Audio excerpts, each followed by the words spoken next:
More Army tales. I heard stories about this building called the Endurance Block in Semuang Naval Base. When recruits were sleeping, there would be a dragging sound from above, but there were no occupants at the above level.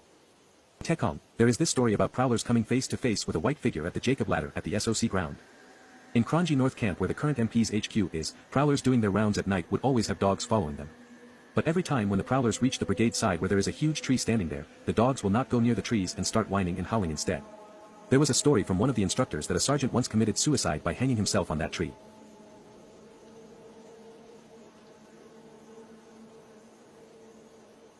Third Guards Camp Haunted Room. Here is one story of mine.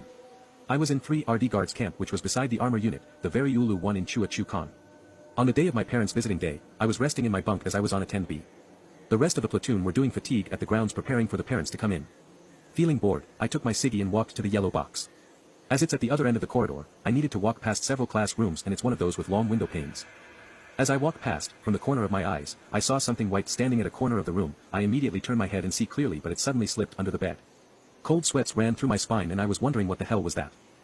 After I finished smoking, when I was walking back I looked into the window again as I was passing by that classroom, and to my horror I saw a white fog standing at the corner of the room, except that this time it was swinging from left to right, etc. I was freaked out and I ran for my life. My bunkmates returned. I revealed to a few what I encountered earlier, and they said they had heard of that room being haunted, and so from then on were always careful whenever we were passing that room.